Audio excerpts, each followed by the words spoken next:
Coming up on Veterans Matters, we talk to Lieutenant Colonel Stephen Knotts and Army veteran Charlie McGrew about serving during holiday time.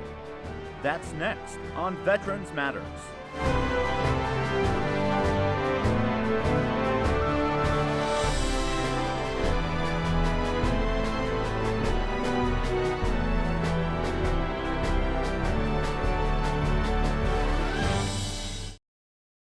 Well, I am a still serving active duty Army officer. I've been serving for 22 years. And in my time, I have been deployed during Christmas 3 different times in my 22 years. Once to Haiti back in 1995, and then twice to Iraq, once in 2003 and again in 2005. The first time we were just getting ready to deploy, moving on, and I had just gotten married. In fact, 17 days after I got married, I was on a plane going to Haiti. And those sort of the traditional holidays are very difficult, not only for the soldier, who is our morale goes down, and because our mind goes off of work because we keep thinking about what's happening at home. But the morale is really hard on the family too. And when you hear things from the family and thinking about how sad or disappointed they are, it also, again, brings your mind more off of the job at hand, which is dangerous in a wartime situation. One of the things to be able to keep our morale up is that we try to do different reminders of home. Every unit has a command post or a tactical operations center, and we usually had at least one person, one family, send us a Christmas tree, or we brought one with us, an artificial Christmas tree, and when the Christmas time came up, we stuck it up there and populated it with our own Christmas ornaments, just to be able to have some sort of remembrance. Many soldiers go to services at Christmas time or Thanksgiving or Easter, and again, it doesn't look at all like what a real church or synagogue looks like, but it's just a slight remembrance of what we had back home. As an example, over here I've got my Christmas tree right over here. I have one of the ornaments that I've had on my tree since 2005. The families did an ornament for us that on one side we took a picture of my particular unit. This was the training operations cell that I was in charge of, and from Captain Walker on one side to Specialist Rubio down on the bottom is that we had a picture of our team. And on the back side, I'm going to put it right back here, is a picture of the family, of each person's family. So we all had our own deployed family and then our at-home family on the tree together, so we could so we have some sort of closeness together. And I now have had this ornament on every tree, every Christmas tree since then.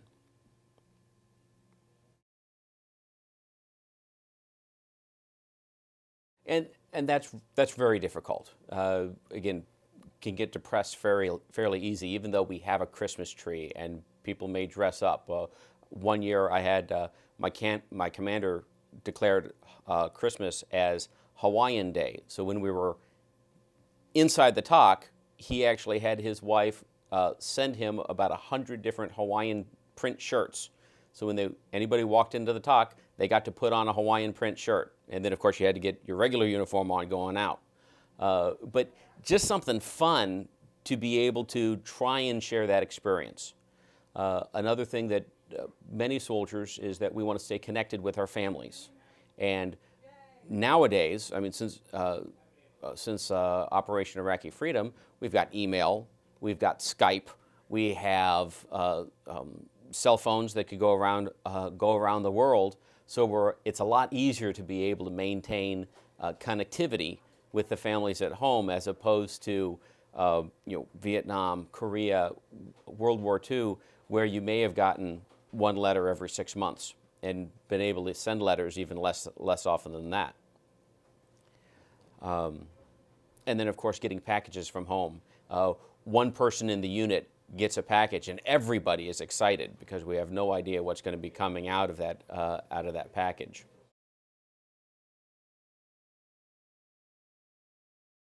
The first time was in 2003 when I was downrange, to Operation Iraqi Freedom the first time. And I was particularly worried for, my youngest was less than 6 months old at the time. But what my wife did was she had a full-length picture of me that she kept in her next to her bed, and then she would bring it out during dinner and set it at my spot. And at Christmas, they just brought Daddy along with them and be able to put me wherever I was, and they would we would talk. I made a CD of me just doing a couple of children's stories that when they wanted to read the book, they would bring out the book and put in the CD, and then have Daddy read them as they read to them as they turn the pages. So these little things to be set up before we left kept me in their memory, and then of course I had my own photos in my wallet, taped to the tent, the side of the tent, and to be able to remember them. Each one of the FOBs, we have to keep in contact with each other. I mean, with military, working on military operations, and one of the things we use is video teleconferences, satellite hookups. During downtimes, the Morale, Welfare, and Recreation Officer, we call it MWR officer, would work with the family readiness groups at home to be able to set up satellite linkages that for about 10 soldiers a week would be able to come in and be able to talk to their families. Now these are off times, 2 a.m., 4 a.m. For the families, but for many of them it's worth it to be able to come in and actually be able to see their soldier, for the soldier to see their family and be able to talk to them in real time. Just a couple of minutes, about 3-5 minutes, but just that little time, that expectation of being able to see the family, and then remembering that, hey, we were able to take the time to be able to be together is important. One of the things I and my wife did is when we were in Haiti, there wasn't the internet yet. It was very difficult to be able to talk. And so in letters, we would set dates for ourselves. Set, for example, on Valentine's Day, we would both come out at a particular time, so my time would be later than hers, and then both look for the North Star. And so we'd be looking at the North Star at the same time. And that was our date.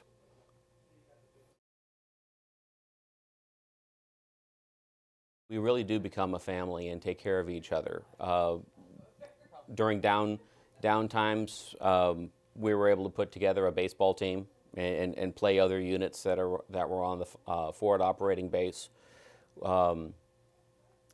taking care of each other. I'm still friends and connected with a lot of people that I was with the last time I was downrange. Brian Schoonover, he's up in Minneapolis right now. Rick Clifton, these were 2 officers I was with. He's in Hawaii, but we still talked with each other. I told you about Specialist Rubio. She's out of the Army now, but living in Washington State, and I still hear about what's going on with her daughter. So it really is, you get together and you get extremely close. And we try to keep busy. We try to do different things during the holidays. When you're not out on mission, as I said, it could get very depressing. So we try to keep busy. Volunteering. All the officers during Christmas dinner, Thanksgiving dinner, we go into the mess hall and we serve. So serving up the cranberries, serving up the sliced turkey, things like that. The chaplains get involved. In Haiti, for Christmas, we actually went up into the mountains and visited an orphanage, and we brought our food to them and just spent time with the orphans out up in Haiti. Forward operating bases and other bases put up fun runs, 5K run, 10K run, giving out T-shirts. I did a Christmas run one year, back in 2003. And again, just something to keep busy, to keep them, because if you're sitting alone in your tent, it's very easy to get depressed. The Hawaiian T-shirts, for example, was kind of fun. And it's rather amusing when someone who doesn't remember all the words to A Christmas Carol starts trying to sing. Quite humorous. It makes us, in my opinion, it makes the soldiers and service members who are serving away from the families much more appreciative of the holidays when we're back home. I love looking at the Christmas lights up on the courthouse, or going up to Mission Avenue and seeing everything that's happening up in Chicago. I love staying home and just curling up with my children while watching Charlie Brown Christmas Special. Because there have been times when I haven't been able to do that. And so I'm very thankful for those times. And in a country where we can do that and not fear of anybody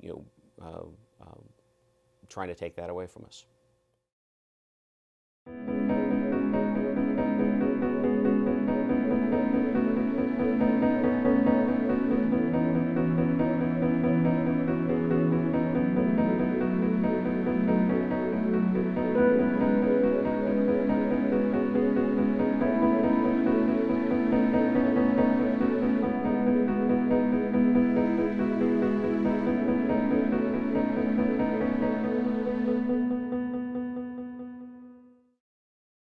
I was drafted into the military in 1966. I served from 66 through 68 active duty, and then 4 years inactive duty because I went to Vietnam. So I served from 66 to 68 active, and then 4 years inactive.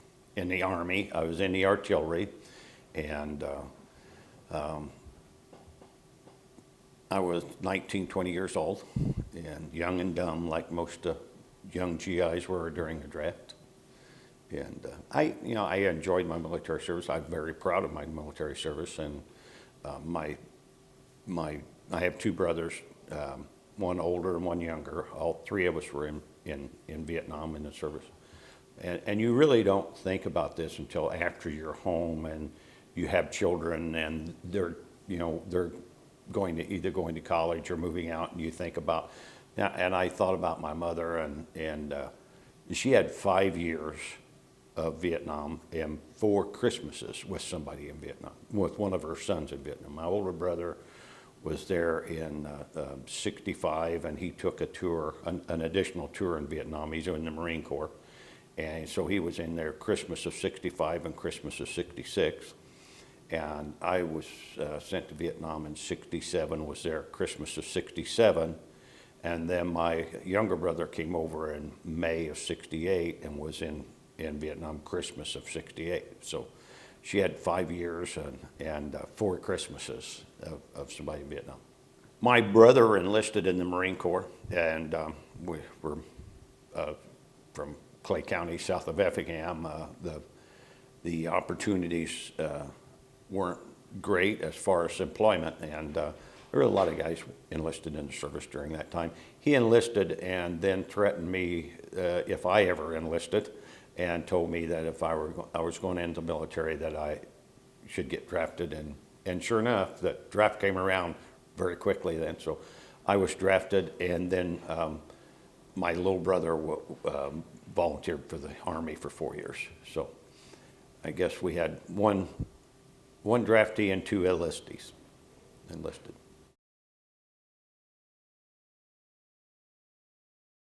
I'm sure I don't remember a lot of them since it's been that long, but I don't remember being concerned. I mean, my older brother had been there. I knew when I got drafted, the chance of me going to Vietnam was almost certain.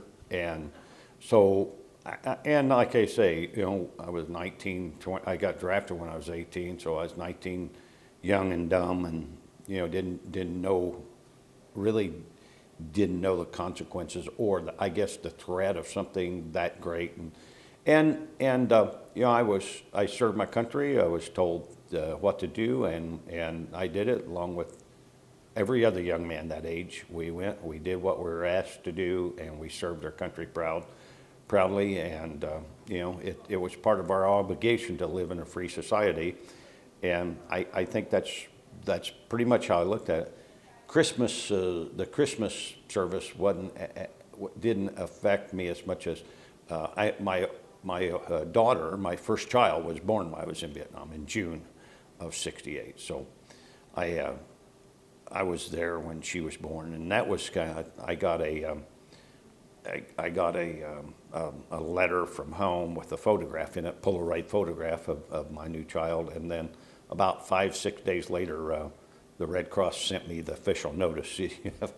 Your child is born. So, but you know, everything worked out right. All three of us got back okay, and you know, Mom has passed on since, and I, you know, talked to her a little bit about that in the past, and you know, I really didn't know how much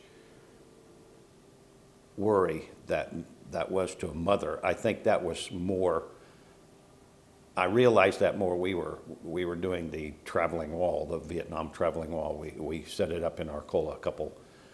Three of us Vietnam veterans organized that and had community support, and brought the traveling wall to Arcola. And during that, they asked me to do a presentation, a 15-minute presentation.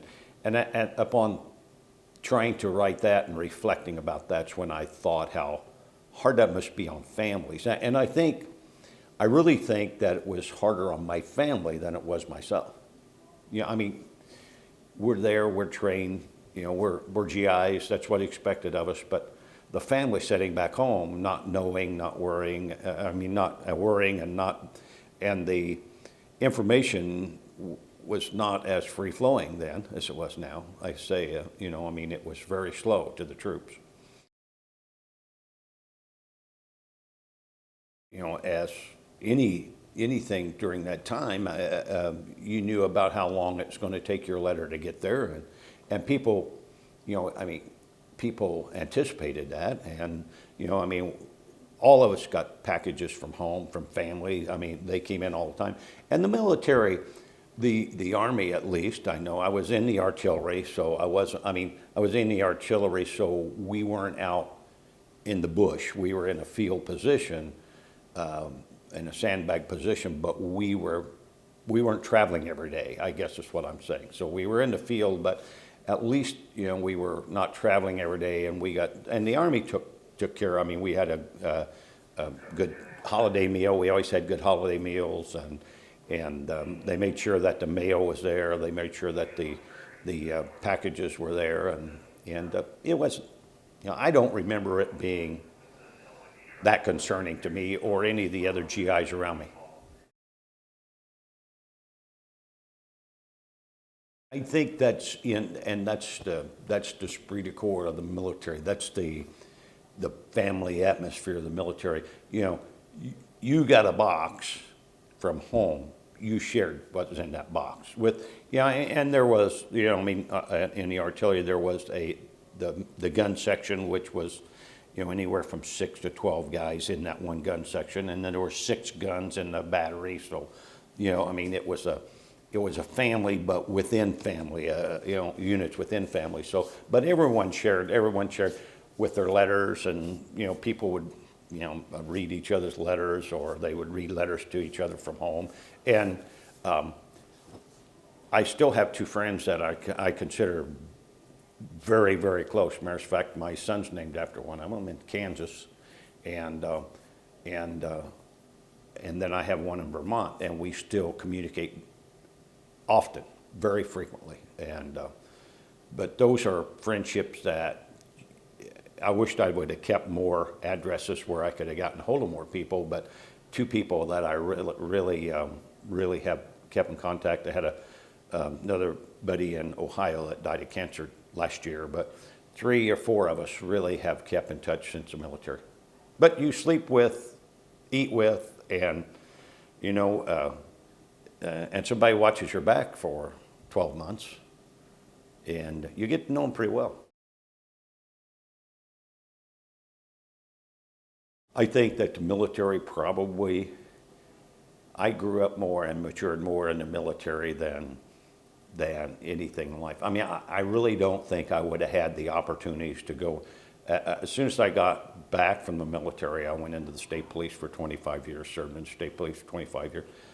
I really don't think that I would have had that opportunity had I not went into service and served in Vietnam. When I come back,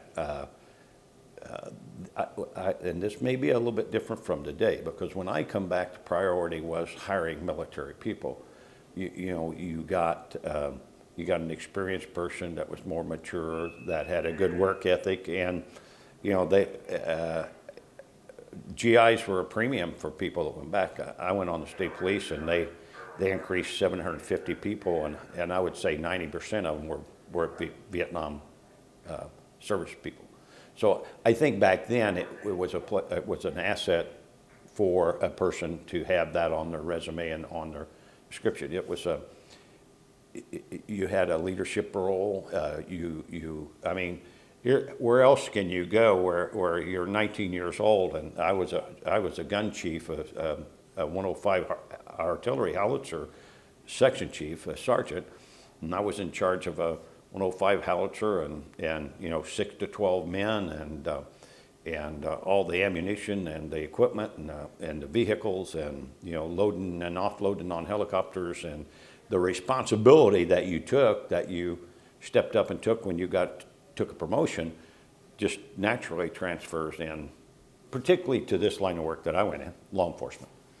So I think it was great. I really enjoyed the military, although